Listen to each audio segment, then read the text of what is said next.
You're listening to 515, the Ultra Podcast, the show that invites you into the lives of people who make up the Ultra family. Here's your host for these conversations, Larry Ryan. Thank you, MJ. Welcome to the penultimate episode for Season 3. My Ohana guest today has spent the better part of a year away from his home to train and race around North America. He has a hunger for more in life and a new book about to come out to share a little about that life. My Ohana guest today has just completed a very busy 2022 in triathlon. He competed in 4 World Championship events: the sprint, the team relay, the 70.3, and Ultraman. In addition to that, he managed to squeeze in a few other Ironmans and the epic Deca. Joining me from London, Ontario, my guest today is JD Tremblay. Welcome. Hi, Larry. Where I'd like to start off today is just by maybe giving the listener a little more into your background. What was little JD Tremblay like before Ultraman and Ironman, and how did you come into this whole racing scene? Because a lot of people come at it from different avenues. I understand that one of the things that you did as a child was that you were a young child actor doing some commercials in Quebec, and that around your own neighborhood, your own town, you actually are quite famous because you were on TV pretty much every night. Can you tell us a little bit about that? Or what kind of commercials were you doing? Were you doing like the Hot Wheels and the Kellogg's cornflakes, or what were you doing? Yeah, it was like we did toys, we did trucks, like big trucks, like Intercar. We did like Galerie du Jouet. They're all like those French name, Bouffé Plus. So I did a lot of commercials when I grew up. I even did one at one time. They used my dad as an extra. So, but that was like before social media exploded, right? Before Facebook and everything. So the main stream or the main source of information, you were getting it from your TV, right, back then. So people were seeing me on TV all the time, right? So those are the kind of commercials that I did. I did a lot. Like I was on TV from I started. I was like 4 years old, up until 16, 17 years old. Oh, wow. 16 was like my last season on TV, I guess. Did you ever get into any television shows or films or anything that somebody might have seen?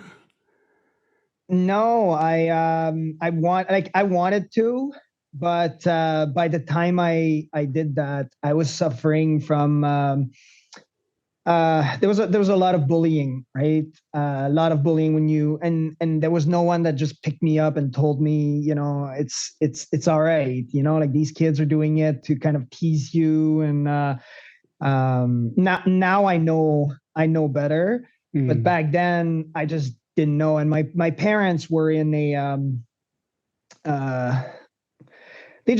just had their own issues. We didn't grow up with lots of money. And we did not, I don't think anybody has a pink childhood, so to speak, right?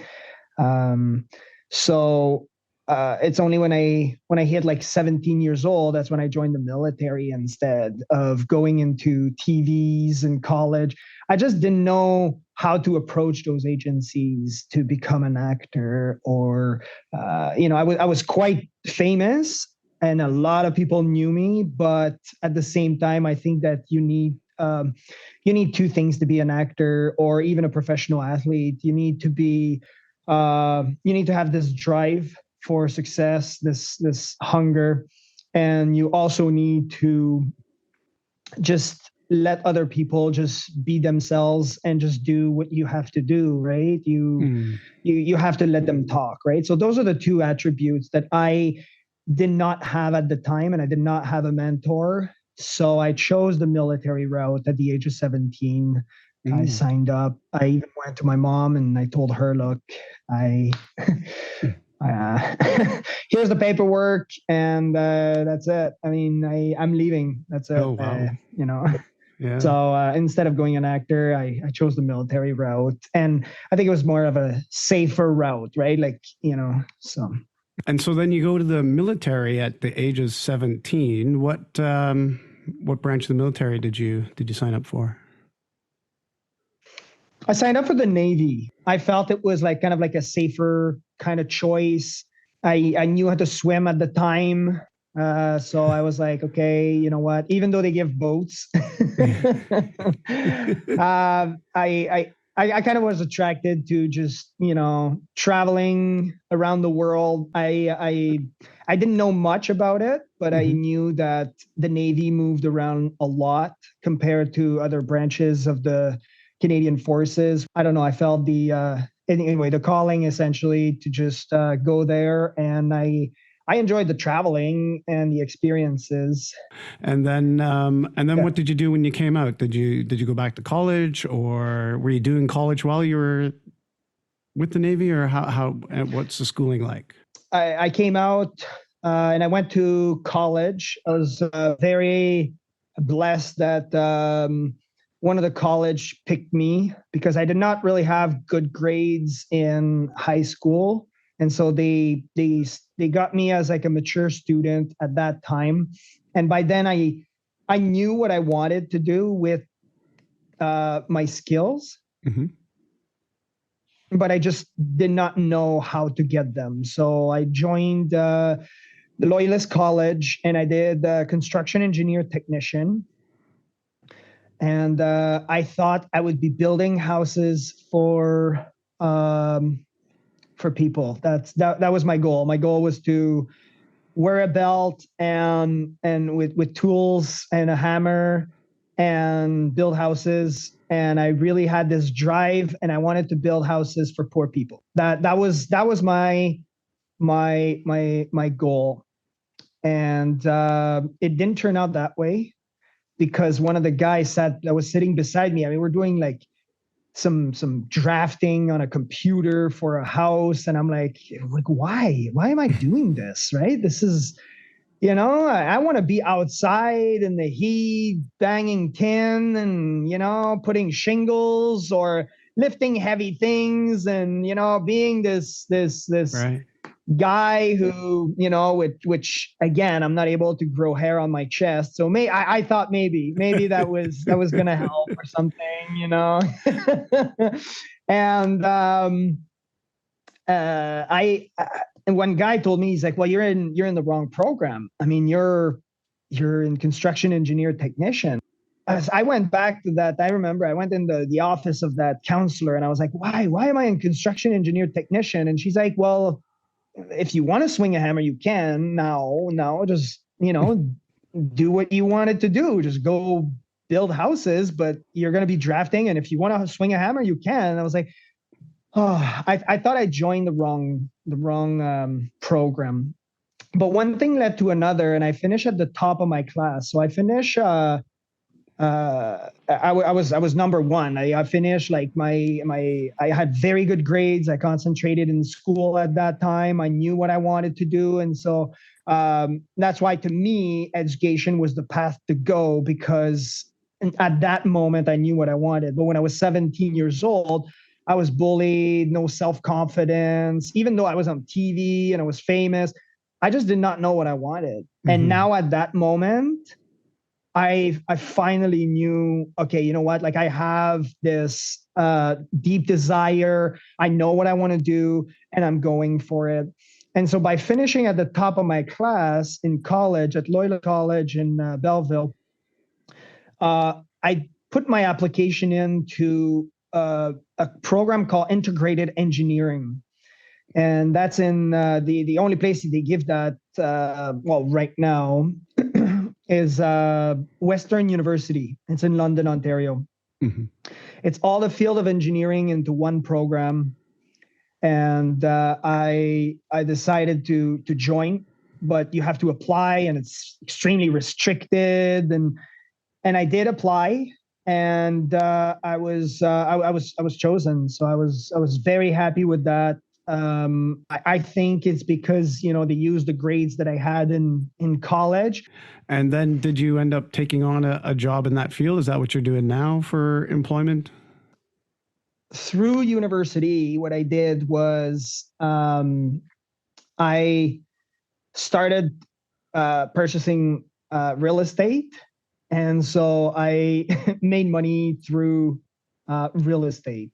And so that is what I did instead. I got in when it was low, and right now it's very high. So that's how I was able to capitalize on my life versus and spend time for myself instead of going in right away. So I did apply to so many jobs. As soon as I finish, I apply in my hometown.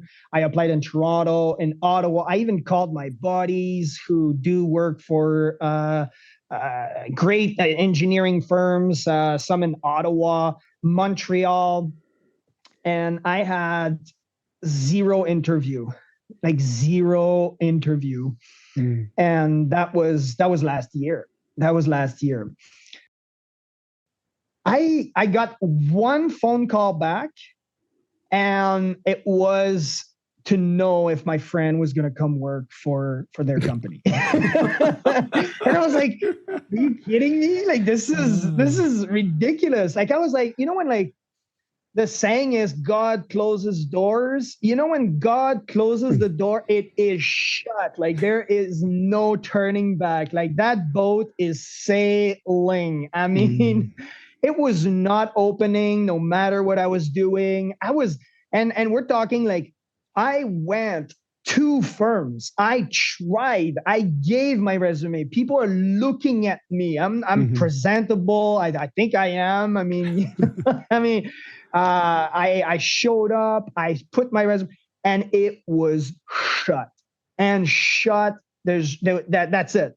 And I was like, okay, you know what? That's it. I still have my real estate investments, and so I was like, okay, you know what? I'm just gonna, like I said, capitalize on my life. That's it. I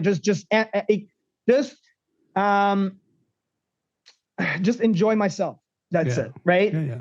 And it was difficult to just like take a step back and just be like, wow, now I'm not working in a sense. And so then have you already gotten into Ironman at this point in your life, or when did you get attracted to doing the Ironman? In 2019, that's when I did my first 2 Ironman. I did them with no training. So I was in school, it was boring, and I was like, you know what? I just gotta do them. That's it. And I really wanted to. I put my bike in the back of my truck, and I drove to Mont Tremblant in Montreal, or near Montreal. Yeah. And I, with no training at all, I just finished a full Ironman. Now, when you say no training at all, you mean like literally no training at all? Like you've gone for a few runs, but you haven't been bike training, you haven't been swim training, you just threw the bike in. That's it. There was no swimming at all. I was playing hockey in I call it a beer league, but there was no beer, so I like that's pretty much what I was doing. I was like, every Sunday night, we would get our gears and we would rent out a rink with a bunch of buddies, and we'd go play hockey. And someone would end up with like getting like punched, or it was just for fun. That's it, right? Like, whatever fun is for you. Like, if you've never played hockey and you're listening to this podcast, maybe that sounds kind of like cruel, but this is the Canadian way, I guess. If you play hockey, you're going to end up with a broken nose or broken something. It's, everybody that plays hockey has a scar. That's pickup hockey. Pickup hockey. That's it. So I ended up playing pickup hockey, and that was every Sunday, and that's it. So there was no running. There was no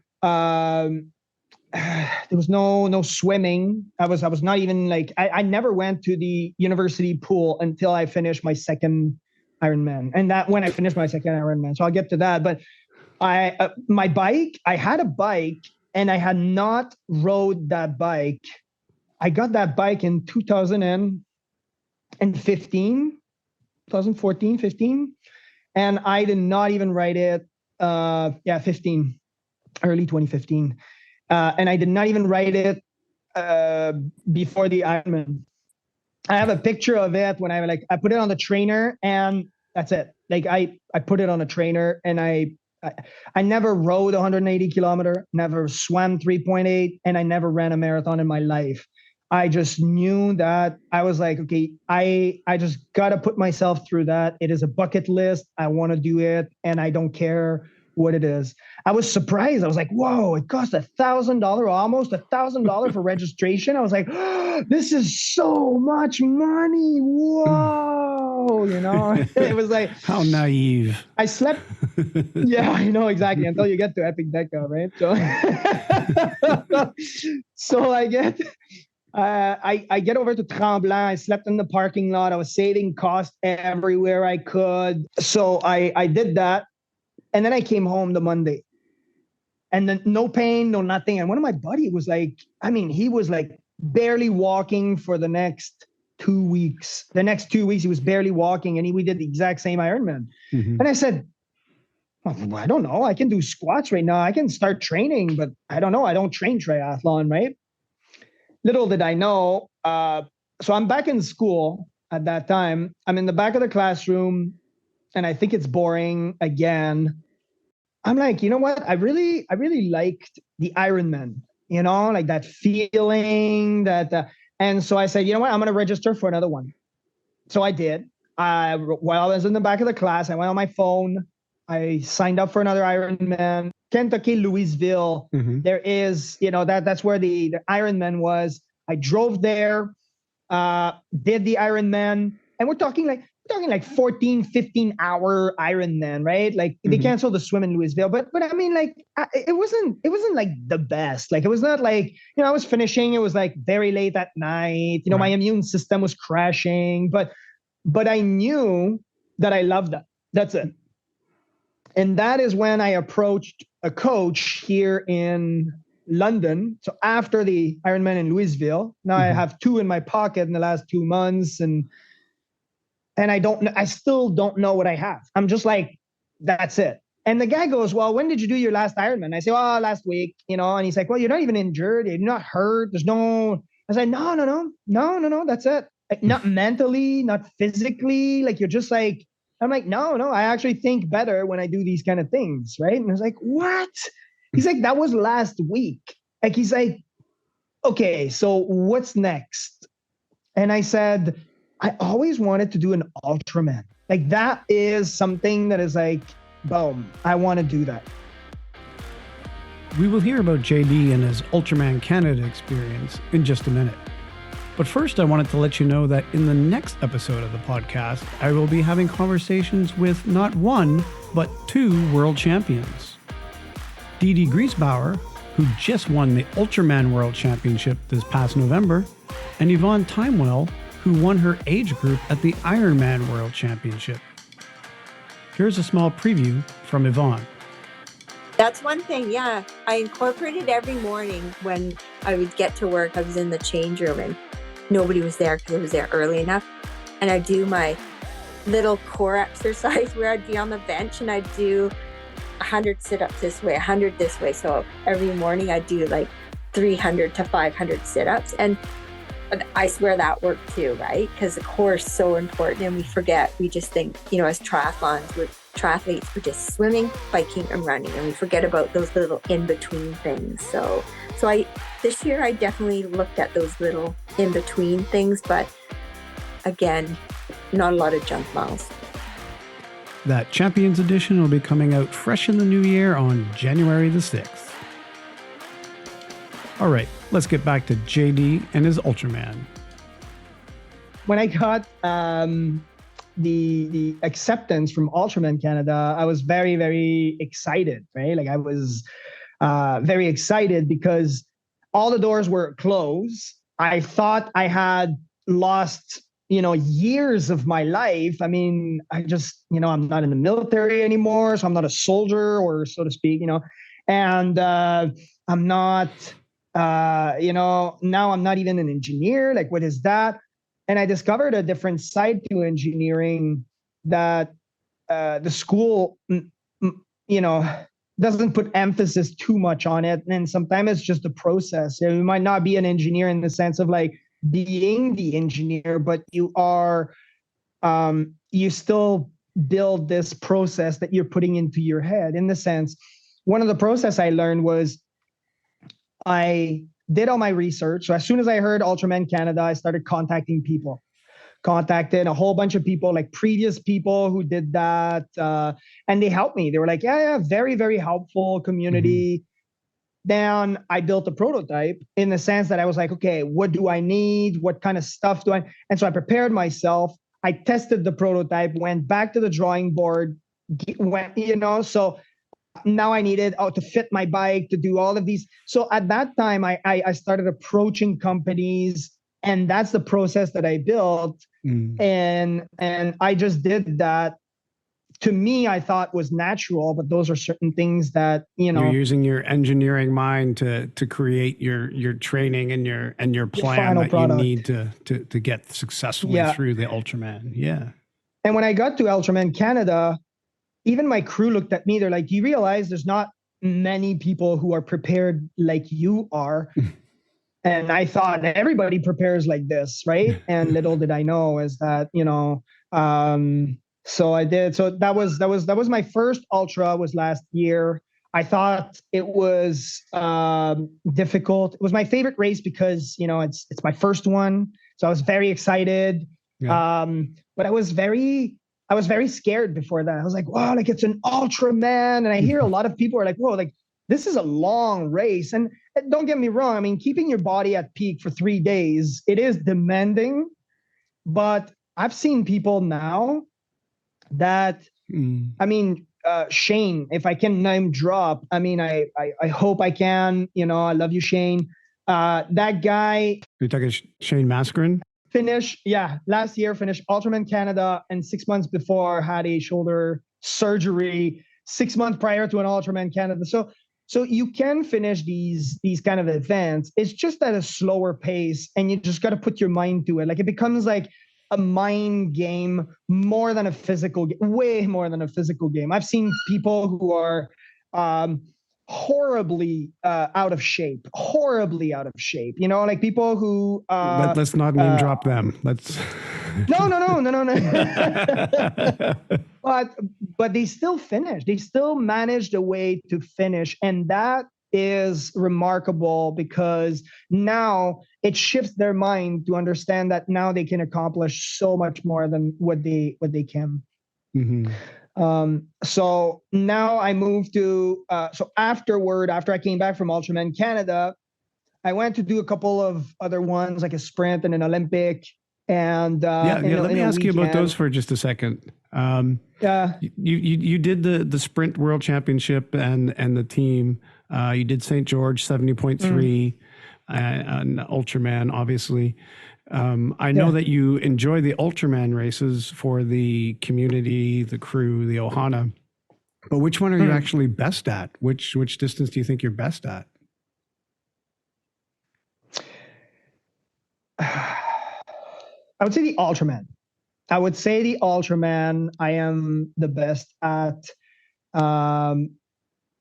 Because it's going to take that pain, that suffering, that 3 days of, I need to be in my top peak performance for that a long time, and that's where you excel. That's your body's not breaking down. No, it's because like the others. Type of body that I have is my coach always uses the. Who's your coach? Let's give him a shout out. Yeah. Who's your coach? It's Jeff Sheeler. Great coach, epic sports performance. All of his athletes qualified for the Ironman 70.3 World Championship. So he's an amazing coach, does an amazing job. But small company can't take a lot of athletes. So I was I'm still very, very blessed to be one of his athletes. I think that's for sure. Mm-hmm. But he calls me the old diesel, Yeah. And I agree with him because we just have to look at my racing season from the last year and this year. It's just the little train just keeps going. I mean, I have more races than Christian training days. Blumenfeld and than training days. Yeah, exactly. I mean, there's no other pros that I know or anybody else that I know this does these kind of racing season, right? Like this is, I mean, it's not uncommon if you're looking at someone who either has mental health or someone like Christian Blumenfeld, who doesn't have mental health, but he's looking at beating all the records in 1 year, right? Like that was his goal, right? So and that's why he has like such a huge pedigree of races. But in terms of a non-professional athlete, like just an age grouper who just goes and does these kind of races, it's not common. So that's why I'm saying this is the one I'm the best at. But the one I like the most is the 70.3. Definitely the 70.3 is I like the fact that it's long, but it's fast. And I really like that. Like it's a short race. You can show up in the morning, you do your swim, do your bike, do your run, and after this you go have lunch with people. You just enjoy the rest of your day essentially. Right? So instead of like Ultraman, you're doing the event, and before the event you got to prep. Before the event, you got to preload. After the event, you're going to be packing on a whole bunch of weight. You can't really work out for a couple of days, and it's just so. I like, as much as I love the community. The best community is obviously the Ultraman. But I think if my body could hold, all these Ultraman for every weekend, I'd be doing an Ultraman every weekend for sure. Yeah, well, you did get a little bit of the Ultraman bug because did you not go looking for another race immediately after Ultraman Canada? It was 2 weeks after, and I wanted to do another Ultraman. It was like it was in my body. I wanted to do another Ultraman. So JD, I remember when you finished Ultraman Canada and you finished that run and you were just walking around like you hadn't done a thing. The end of day 3, like this attests to what you were talking about earlier about how your body just is built for these things. It's like everybody was shocked by the fact that you were walking around like you hadn't done a thing, and people are coming in and collapsing on the ground. And, I believe you went back out and ran somebody in. That was, maybe on the cusp of not making it in. That was part of what got you the Ohana Award at Ultraman Canada. So, I can attest to that. And I can see why you would have immediately looked at Mexico and wanted to go sign up there. Yeah, that's so true. I totally forget about these things. Because you bring them up. Yeah, I signed up for Mexico, Ultraman Mexico. And after I finished, again, great community right away. The organizer was like, just come on over and we'll take care of you. Stay at my mom's place. Did he tell you to stay at his mom's place? He's told me, hey, come down. You can stay with my mom. He told me, he said, well, you're going to stay in a hotel, because I was having a kid. And then all of a sudden I stayed at his mom. Yeah, for sure. There you go. Yeah. His mom was Van is a very hospitable person. Yes, very, very. And his mom was like very nice. She, Noah, because Noah was doing online schooling at that time. And so we stayed at Ella, right? That's Van's mom. We stayed over at her place, and Noah was doing school, and it allowed me to, since she was always in the house, she's, she didn't really have to watch him. He's just doing school. That's it. Right. So it gave me the opportunity to just go out and train at the same time that he's doing school, because there's someone in the house. So I was training, and at the same time I was able to, spend time with my son, because when he was done school, I was done training, and we'd just be spending time together. And yeah. In your last answer there, you mentioned mental health. Now, a lot of the people who are involved in Ultraman or even Ironman, and you mentioned earlier before also about addiction. There is generally those people that come, they either traded in an addiction for something else, for this exercising addiction, or in some cases, they do it for their mental health because the endorphins they're getting from their training and the focus that it gives them, and that can take them away from the other things that might be bothering them. And they have that event to look forward to. When they have that event to look forward to that they're training for, it really helps them to overcome some of those problems that they have with their depression or maybe other mental health issues. Does that ring true for you as well? Are you coming out of an addictive background or a mental health issue where you're using the exercise to help you out with these things? Yeah, for sure. For me, it was, I've never talked openly about it, so that's the first time. But for me, it was pornography. When I was in the military, I thought, it was okay. I was told it was okay. It's kind of like a coping mechanism. And I, this is, yeah,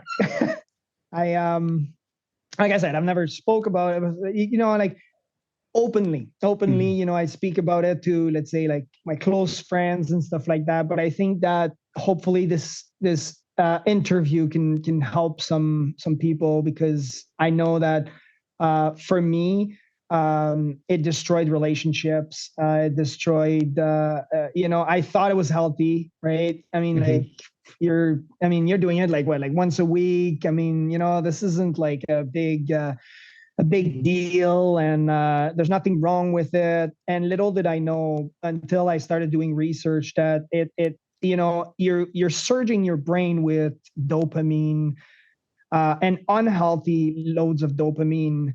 And again, when I was in the military, no drugs. I stayed away from that. Alcohol, very, very little. We're talking like maybe once a year, and it was a Christmas party. Like, and that's tough in the Navy. If that would be tough to do in the Navy. I used to be the driver. Like, people knew me as the driver. I remember like a guy, I met him like years after the military, and he just told me like, "Wow, how did you do it?" And I was like, I just kept on picking up the duty driver. That's it. Like, I was just driving the crew around. If they wanted to go to the bars, I'd drive them to the bars, and I'd drive them back, and that's it. Right? Not paid. It's just I wanted to make sure that my buddies were okay, and I want to stay away from that. So no drugs, like I wasn't into prostitution or any of that illegal kind of lifestyle. To me, I thought it was, and I knew it was legal. It was by myself. There's nobody else, and I'm not hurting anyone. Yeah. Well, little did I know, because once I got married, I thought, well, I can quit when I get married.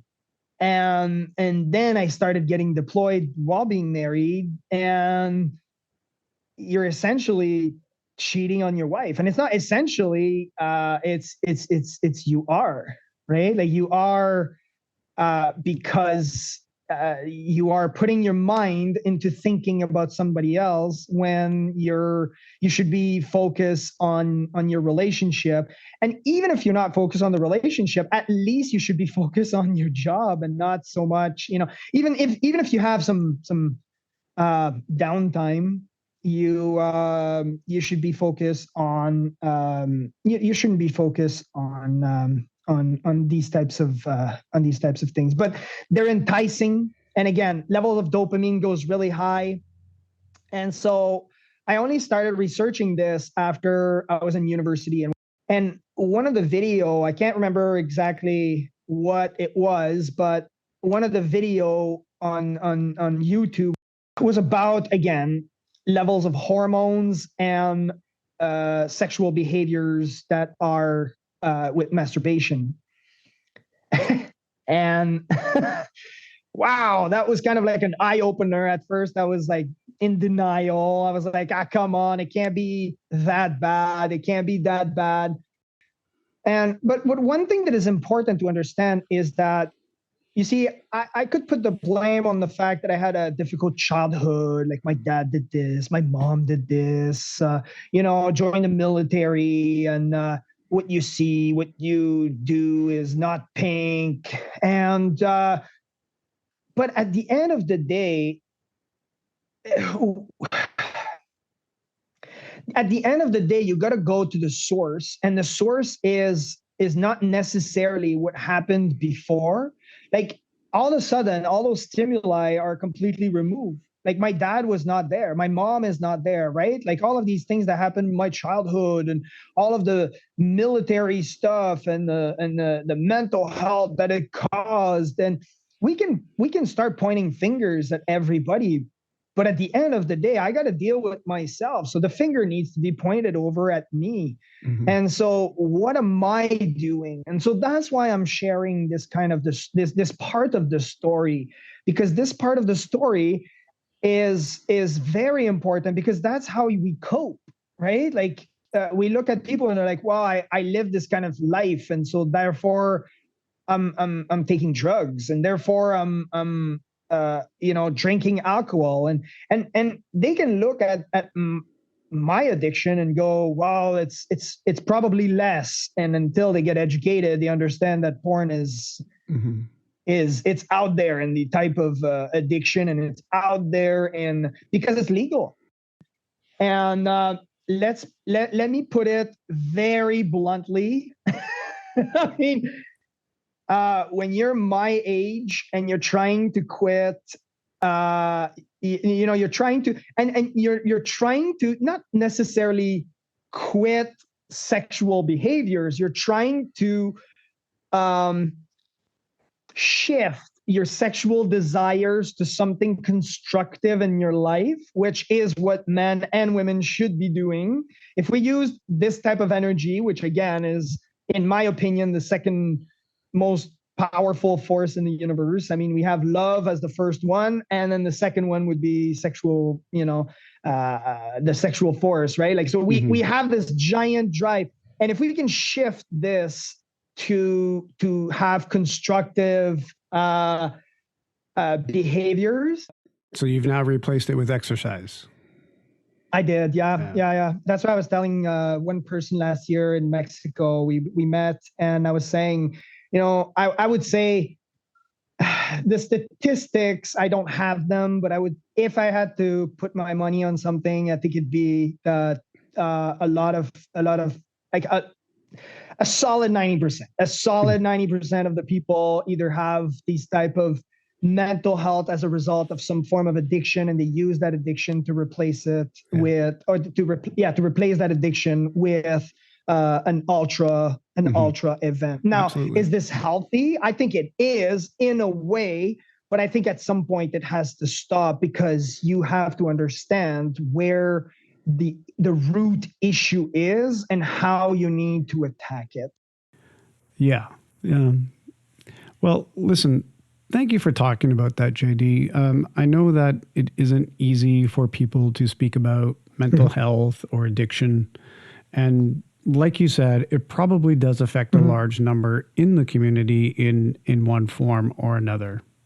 But since you brought up Mexico, let's move on to a different topic. Was it when you were there that you were given that opportunity to get into the Epic Deca? So when I was in Mexico, a guy got hurt, and it was a guy from the Epic Deca. And I had a whole bunch of other races this year, that is now this year, but he got injured. His name is Joe Jave. He got hit by a car, an inattentive driver. He was doing like a cycling race in Florida and got hit by a car. And it's not only until February this year that he dropped out. And so he dropped from the race on Facebook and he was my friend, and I called him and I was like, hey, how you doing? And stuff like that. And he told me, he's like, well, good. I'm doing good. Like physically and mentally. I'm like, physically, I'll have to, learn how to walk again. And I'll have to mentally, it's like, it's fine. But financially, I'm losing 10 grand US. Yeah. And I said, well, why? Well, there's this, I knew about the Epic Deca. I heard about it from a friend.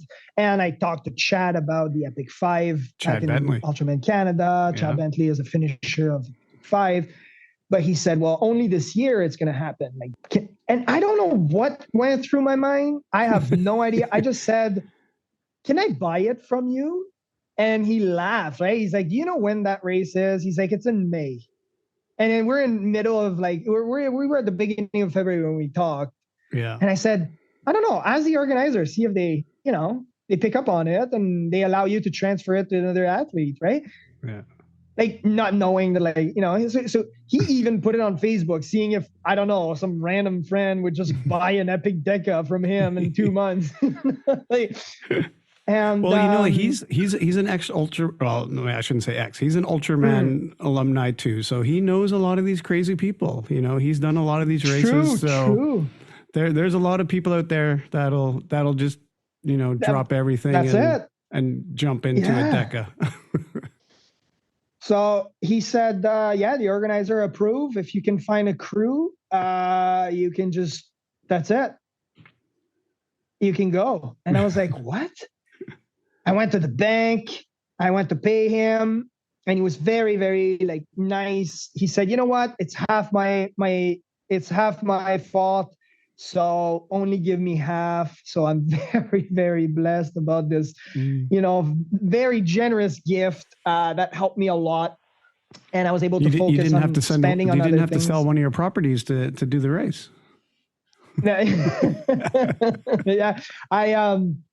It was, or one of my kidneys, I was able to, I would have had to sell both, but now because he gave me half, I only sold half. So,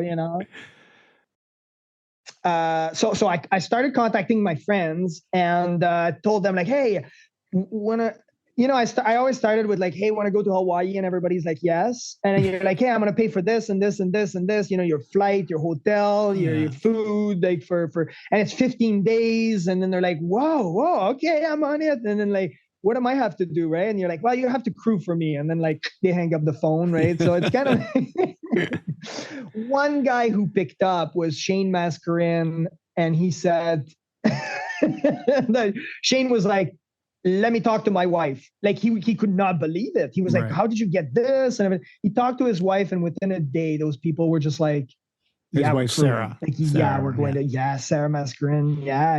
It was like, whoa, we're going. And I ended up with two other people on the crewing for me. Another alumni. She was supposed to crew, Michelle Bukowski. She was supposed to crew for Joe Jafe, but since Joe Jafe was not, then she just decided to crew for us. And then we found some other guy from the States. And then, but then now I had to tell my coach because I signed up for it. And then I told my coach, right? I told my coach, I was like, hey, it's a funny story. I mean, so, hey, Jeff, you know about the Epic Deca? And he's like, no, I know nothing about that. What is that? And I'm like, well, it's 10 Ironman in distance and 10 days on 6 different Hawaiian islands. He's like, okay, well, maybe next year. That's a neat project. I'm like, well, it only happens this year. And so he was like, okay, well, he's like, no, you're not ready for this. Are you kidding me? And then once I told him that I signed up for it, he was kind of like, all right, let's do this. This kid's crazy. Let's just make it happen. That's it. Let's just, he switches mentality from no to just, all right, let's just make it happen. Right? Yeah. So, yeah. And the amazing thing about that race is I believe originally there were 10 competitors, including Joe. And then was it only 6 that actually made it to the starting line? when you got there in May? Yeah. Yeah, we were only 6 and we finished 3. You were one of the 3 finishers who got it all done. Yeah. Yeah. People may have noticed you said there was another crew member along with you, but you didn't mention the name of that crew member. And I understand there was a little bit of drama that happened with your crew at the race, and then that kind of boiled over to the race in general, and there were things going on. For sure. Can you tell us a little bit about how your race went? Well, first off, I want to thank that person if they're listening, or if anybody's listening and know that person. I want to thank them. I want to thank that person. Again, I'm not going to name him, because I haven't really asked him if he wants to be named or anything. I'm okay with Michelle and Sarah and Shane, but we're not on speaking terms with the other person. But I want to make it clear that I'm very thankful, very, very thankful that this guy said yes. For whatever reason, he said yes to go to Hawaii with all of us. And so I'm very, very thankful I'm very thankful that he said yes. Because the thing is if at that moment, like, I had to decide whether or not I was going to Hawaii or whether or not I was going into the Epic Deca. And I had to give my final decision within a couple of days. And that person made it possible for all 5 of us to fly to Hawaii by his decision of. I made this giant plan of like over 16 pages where like it's like general stuff and specific stuff like pressure of tires and I always made these plans. I said, the engineering plan. Yeah, that's it. So I made this plan, this giant elaborate plan, and this guy followed none of it. He didn't even read it. He had no care in the world for it. For me, I really realized it in certain, there was like these 3 instances. One, it was like the first day, he was nowhere to be found. Like all of a sudden, like everybody's about to start a race and he's nowhere to be found. Second day, nowhere to be found. And I'm just like, okay, well, where's this guy, right? Like, and he was just wandering, was doing nothing. And I'm just like, okay, like seriously, like he wants me to fail. And as soon as I fail, then he can just go lay on the beach. And, that's kind of like the mentality that I had. But I was like, okay, I'm not going to say anything. Halfway through, I just decided, okay, this is, it's time for you to go. And because he was not even handing me bottles. He was not even like, I would be coming in, I'd be calling for bottles. And I'm like, look, I need nutrition. And nutrition is extremely important. And he would just not even hand me bottles. And I had to keep going with the event. And I was just like, at that moment, I was like, okay, you're not doing anything. You're more of a liability than anything, and I have to fire you, and that's it. And so we made a deal. I talked to the crew chief, and I said, how about you make a deal with him? We'll pay for his hotel. We'll fly him directly to the last island, straight to Kona, pay for his hotel, and then we'll pay for his flight. We'll pay for his hotel for the duration, even until the end of the event. But as of right now, I think this is time for you to go. So again, very thankful of this guy. Mm-hmm. It's just that, he wasn't doing the job, and I had to be mindful of that. Yeah, it's taking your mental focus off the race as well. That's it. Yeah. And were the race organizers okay with you firing this guy in the middle of the race? Like, or was this going to be an issue? They did not know him. They did not know at that moment. At that moment, they just did not know. We did not make it public, so to speak. The only people who knew were the other people around, like the other athletes or the other not competitors, but crew members from other team. And by this time, the Epic 5 athletes have joined into the race as well, right? We had one person who dropped from the Epic Deca. The crew, I picked up the crew essentially. So I asked these people if they would crew for me, because they're there to crew. It's just that now at that moment they don't have an athlete. Mm-hmm. And for me, which athlete was that? It was Michelle Echeverry. Oh, from Mexico.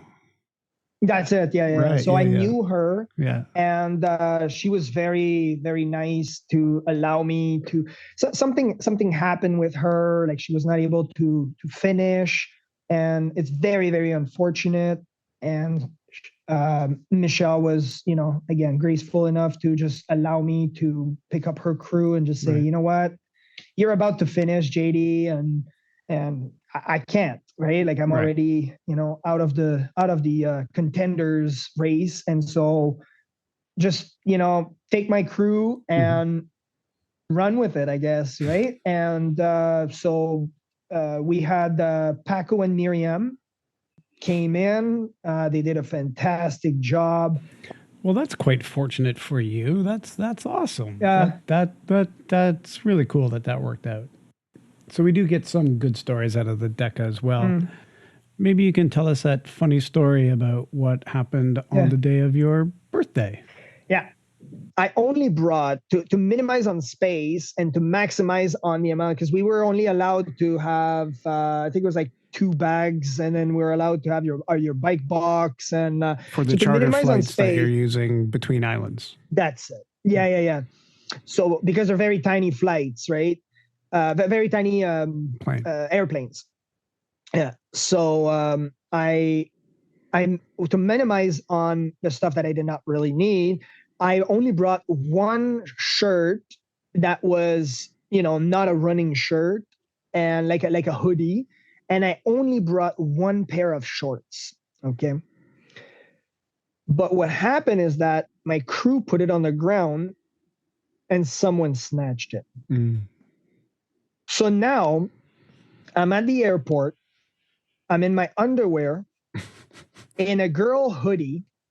And Sarah has the brilliant idea. I mean, it was brilliant. It is to get a wheelchair, put me in a wheelchair, and wheel me all the way to my flight. And we're like, and so I'm in a wheelchair in my underwear and a girl hoodie on my birthday, and people are going, "Happy birthday, JD." And I did not really find it funny. Now I do. Yeah. It's like it's hilarious. But they hurried up because we did not have much time. We hurry up all the way to the gate, and we did not have to wait very long. And we got on the plane real quick. We got to the other side, the other island. And when we got to the other island, half the crew went to get the rental car, half the crew went to get the luggage. And I went in the crew car. And as soon as I got in the crew car, Michelle looks at me, hands me what we called the swim bag. And she said, "Put your wetsuit on, and while you're in the car, in about 20 minutes, you're starting the next Ironman distance." And that is when I was like, okay, wow. Like I could barely walk. I was in a wheelchair, like not even like an hour ago. Like, how is this going to go? I did the swim. It went very well. So there is something to water, right? So that's were you able to kick for your like, swim, or was it all arms? No, it was all arms. It was all arms. There was no legs there. I was all arms for sure. There was no kick for sure. My legs were shut. I could not bend the knee. Like my IT bend were shut. Like it was, that's it. And so I finished the swim. I hop on the bike, and it took me, I would say, a solid half hour, 45 minutes to do my transition. It was a very long transition. I was eating transition. I was like, I like, and I never questioned if I should keep going or not. It was just like, I need to rest. Like right now, give me just a little bit. And like my crew was like, "It's been 45 minutes, JD." And I'm just like, no, I need this break right now. leave me alone. I just, wow. And I never experienced that before. And that's when like I hop on the bike and my crew was doing leapfrog. And so they're going a bit further than in front of me. And then they just wait for me. And then I just catch up with my bike. And one time they just went in front. And that's when I hit the wall. And I was just like, whoa, what is that? And so I called my coach, and Jeff is like an amazing, accomplished athlete, right? Like I called him, I had my cell phone, gave him a call, and I started crying. And I was like, what did I just get myself into? Like I just realized, like all of a sudden, you're at your fourth Ironman. Well, I was in my fifth at that moment. And he goes, well, he's like, well, at least, you knew it, but you just dismissed it, right? Like you just did not know what you were getting into, and that's it, right? Like this is your first like large multi-day event. He's like, I knew what you were getting into because he's done a lot of those events, and he knows how guys react. And he said, there's a very high possibility that this is what's going to happen. So he's like, I cleared my schedule. And so that's what I love about Jeff. He cleared his schedule and he made sure that he was available for those 10 days because he knew I would call. He knew I would call, right? And I was like, so that's why I'm like so thankful for this guy, right? Like, and I called him, I cried, and he said, well, what other options do you have? And I said, yeah, you're right. You're right. He's like, oh, you paid for it. You did the training. You're in it. You're already in Hawaii. Just go enjoy yourself. That's it. And I was like, yeah, you're right. You're right. And happy birthday, by the way.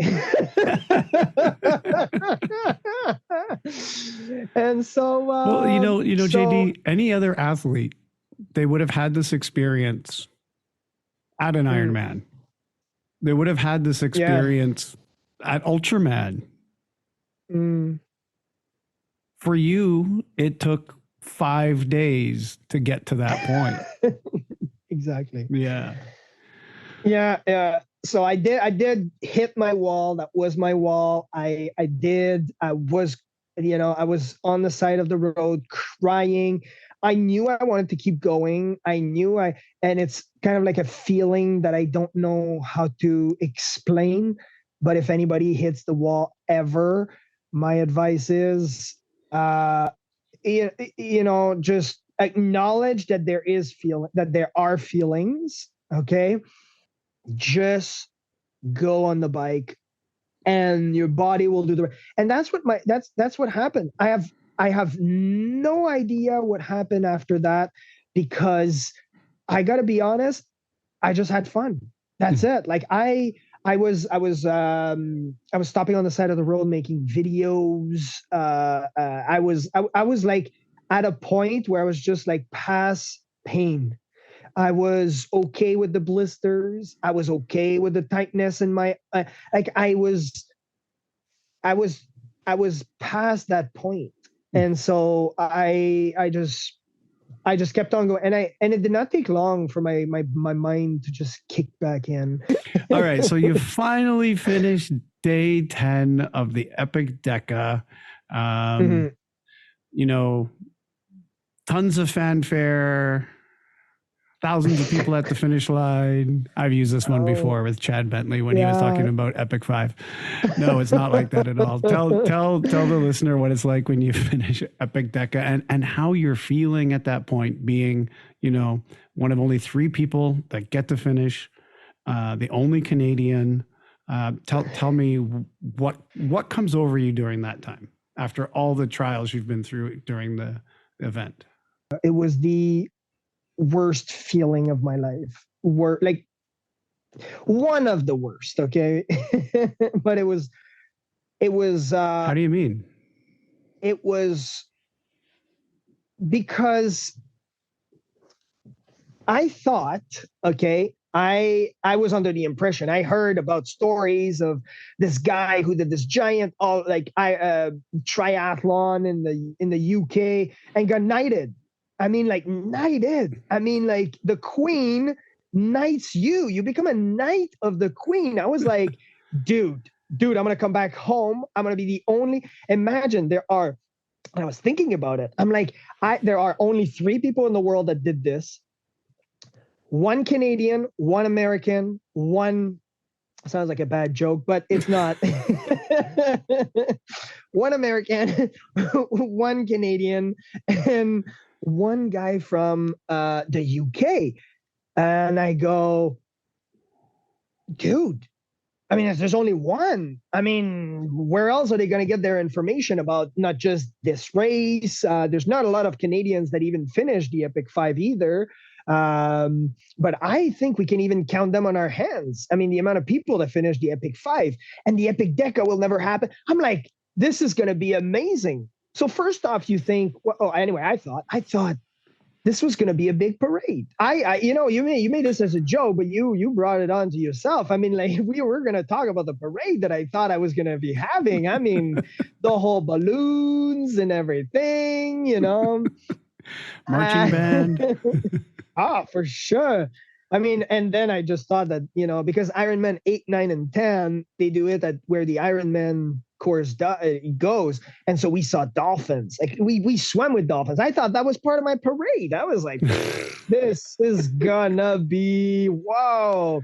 I mean, I thought I I don't know, for some reason, maybe it's like a view of grandeur, and I thought maybe the prime minister will just, I don't know. I didn't think he would show up, but at least, know about it. And give you a call. Wow. Zoom in, say hi.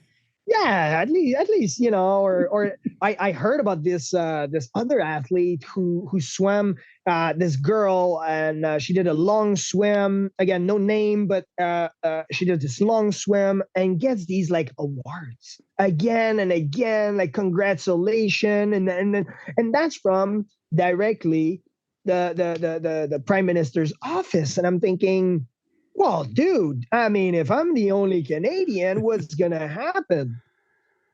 I thought my level of followers was going to increase to 1 million.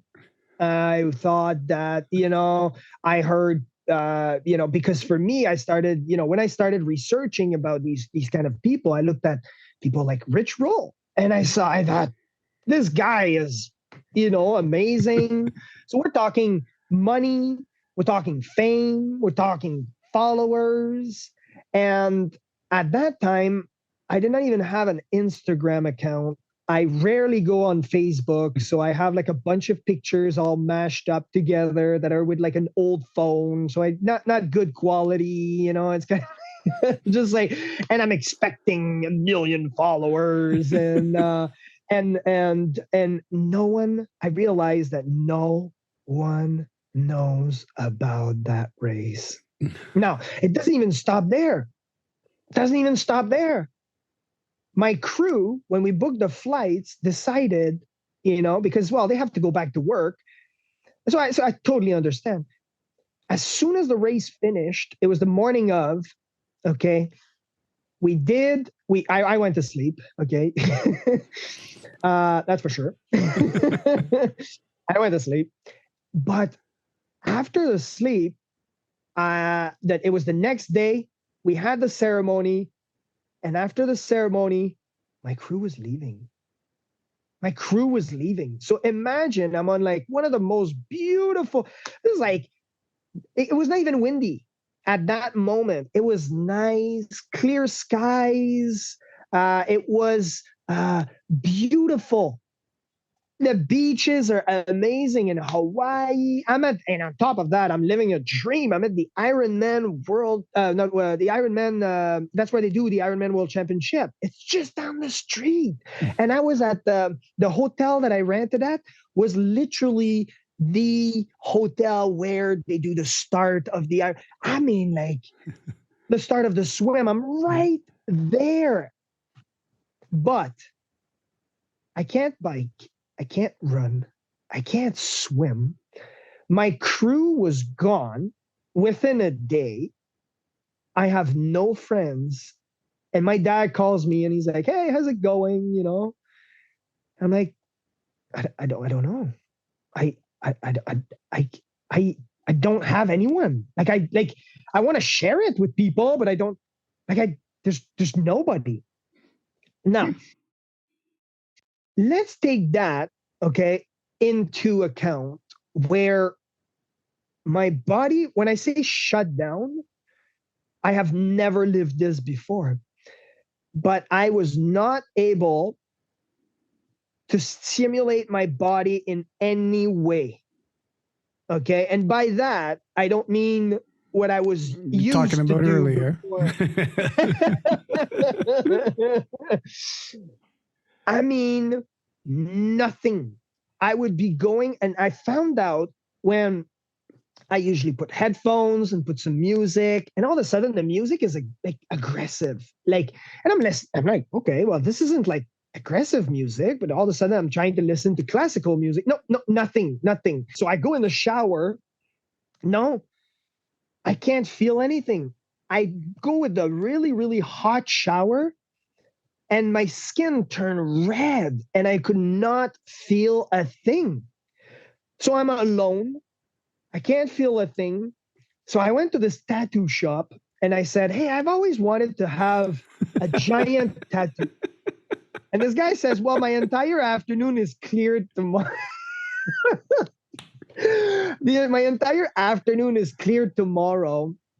Because apparently in Hawaii, there's a tattoo shop at every street corner. Okay. You're going to find tattoo shops everywhere in Hawaii. Yeah. So, because it's part of the culture, right? Part of the Polynesian culture is to have, tattoos for their warriors. So I decided I'm going to go and get a sleeve.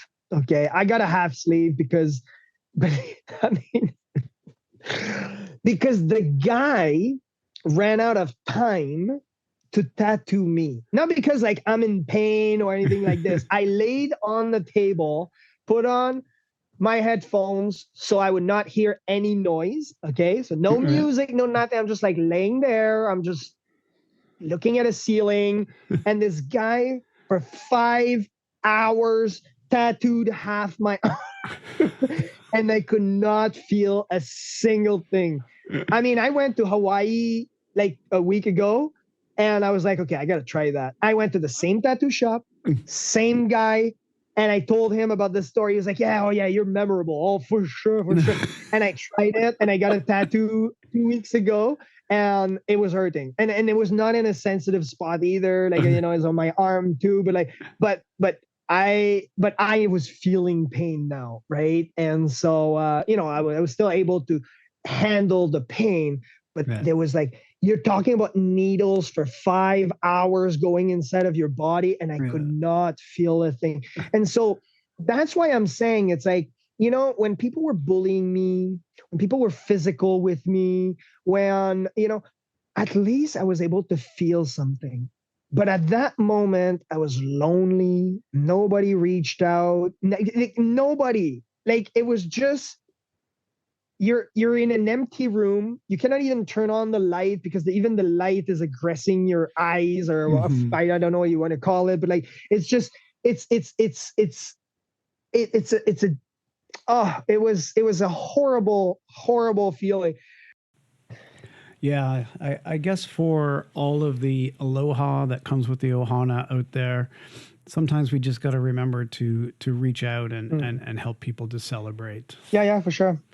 And you were looking for another opportunity to celebrate on the island, as you were just talking about, that you were just back there for the Ultraman World Championships. Tell us a little bit about how that race went for you, because I know that you left that race as a participant rather than a finisher. So how'd that go?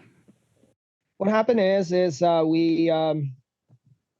we were prepared for a lot of things, and there are some times in certain races where you make mistakes. So I made the mistake of not verifying that my paddler knew what he was doing prior to. We changed it. We had to change a paddler at the last minute for some other circumstance. One guy dropped out of the crew team, and my paddler had never gone into a kayak in his life, right? So he's very experienced in other aspect of crewing, but he's never got into a kayak. Now, that doesn't stop the fact that there was a lot of swells, ended up in the water, and I overswam,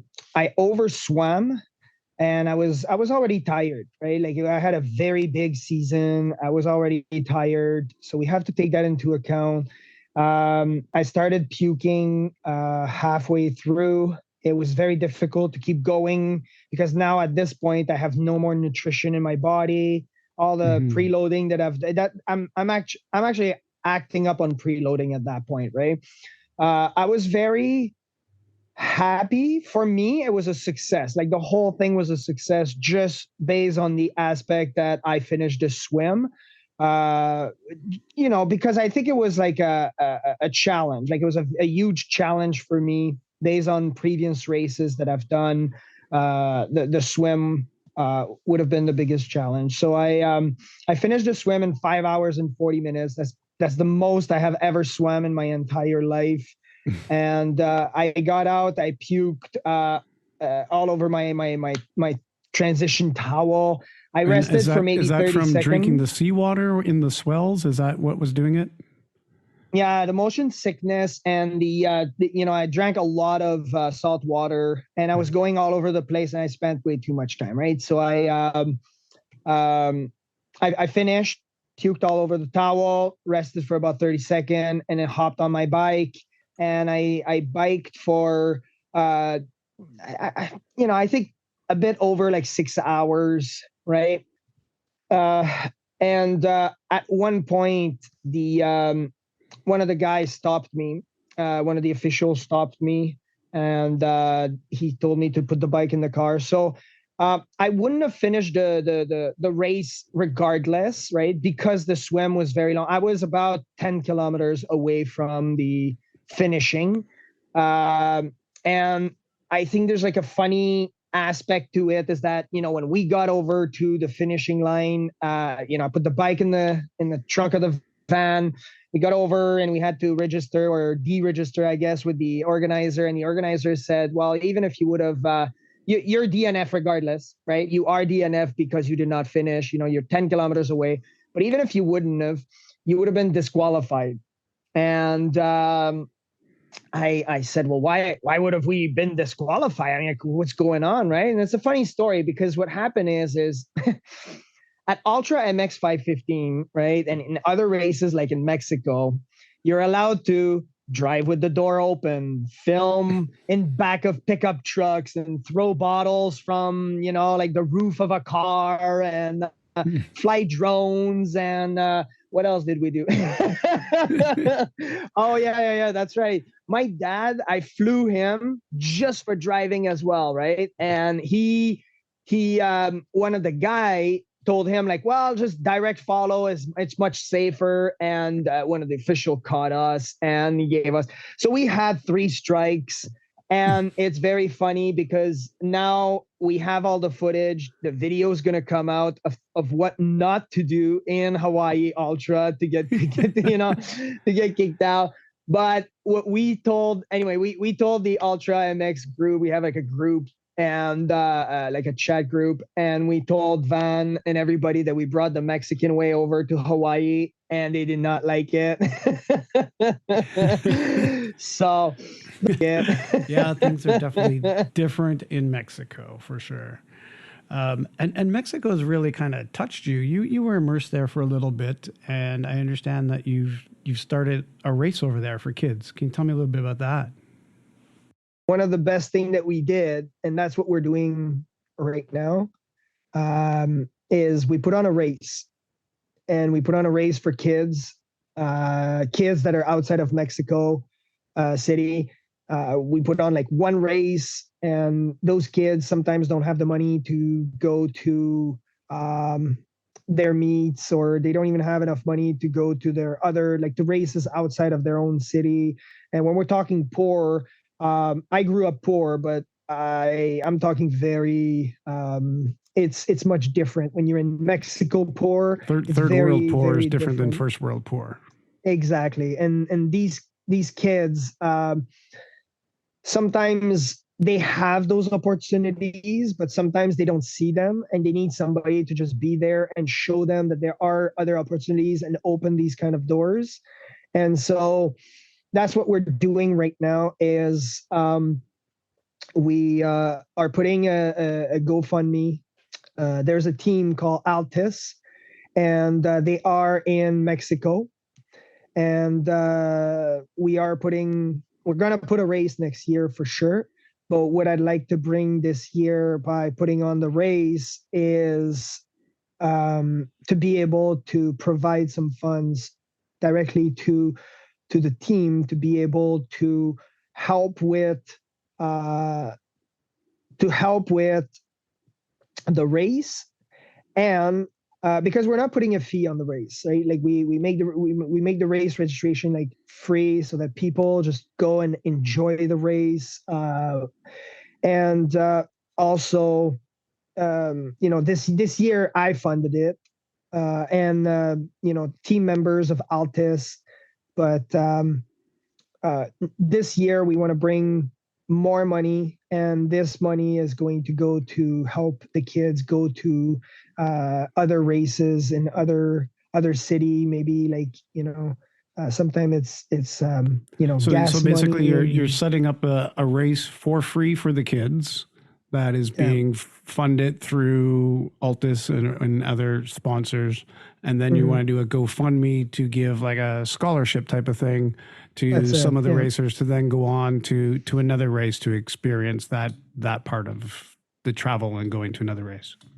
Exactly. Yeah, that's what we're working on right now. Before we can make a foundation or something like this, we're starting at a smaller scale for now. Because is there already a GoFundMe for this set up, or it's coming soon? So it will be set up by the time that you have the interview. Well, I'll make sure to put the link to that account in the show notes so that people can click in and find that for you. And I know that you also have an Instagram account that you use now for promotion and stuff. So what is their handle on Instagram? It's at JD Tremblay Try. So JD TREMBLAY Try TRI. And I know you've got one other kind of big project on the move right now. So I do want to just ask you about that. You've I guess you have all those quiet days in northern Quebec to sit around and do nothing in the dark. So you decided to write a book about some of your experiences, some of the things you've learned along the way, things that you want to share with more people. Can you kind of give me like the elevator pitch or the dust covered description of what this book is about? Yeah, for sure.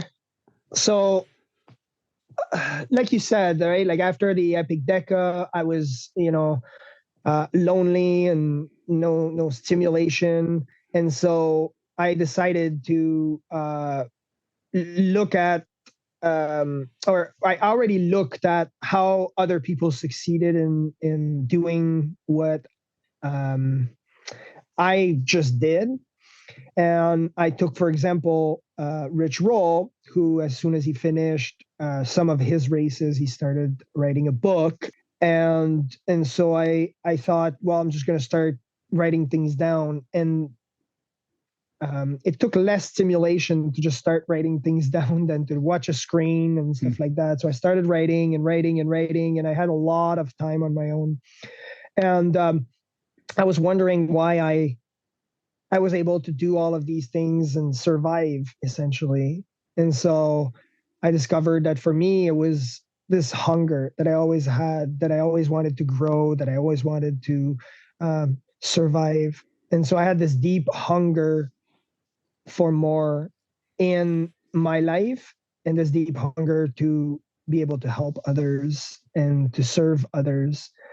So I decided to write this book about my journey, but also attach it as a novel, so to speak, to bring to light some of the extreme races that I have done, to share some light to people that, might not see the light at the end of the tunnel. Because for me, in my darkest moments, I was very depressive, and it's very difficult sometimes to find even some meaning to your life, even some purpose, or it's difficult to find, even the answers that you're looking for. And so that's why I wrote this book, is that I hope that this book just gets to inspire people. And even if it doesn't inspire people, I hope at least it entertains them, that, they're going to see a whole bunch of, crazy things. And why is this guy in a wheelchair in his underwear? So Yeah. You were nice enough to share parts of the book with me before the interview. So I appreciate that. Thank you for sharing that with me. And I think what people should probably know about the book is it's part storytelling and part reference book. You share some of the stuff that you've learned about nutrition or training or things like that, or how to race, or come up with that engineer plan to go into a race. And then it's also woven through with the other stories that relate to those lessons that you've learned, or things like that as well. So it's kind of in two parts, and it makes for an interesting read in that respect. Yeah, because I think people sometimes they learn in a way of storytelling, and sometimes they learn in a way of just point forms, right? Textbook. And yeah, kind of like a textbook, right?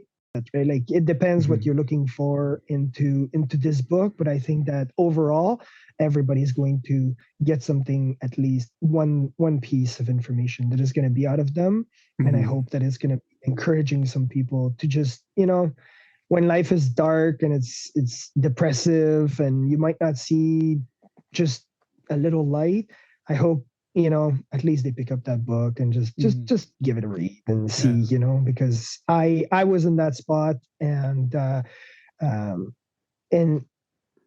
it gets much better. It gets much better. Right. So I hope that it gets to help people. And I know your books, as we record this, your book is not out yet, but can you tell us a little bit? Are you self-publishing? Is it going to be a digital book only? Will there be hard copies available? How would people go about getting this? What's the plan? My goal is to have an Audible.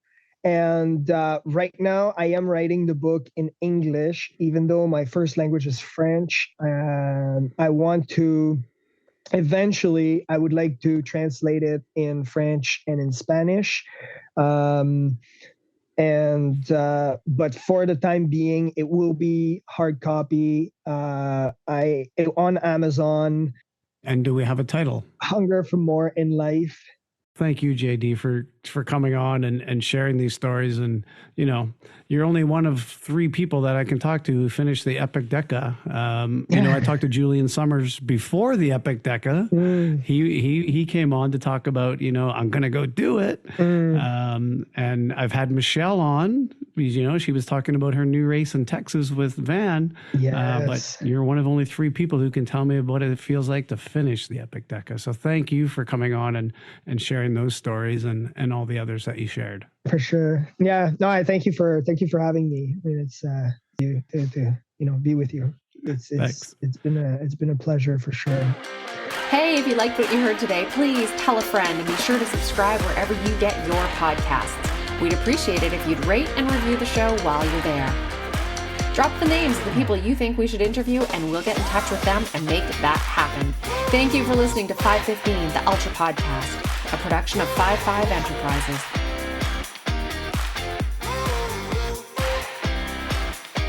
Now really, go subscribe now before you forget.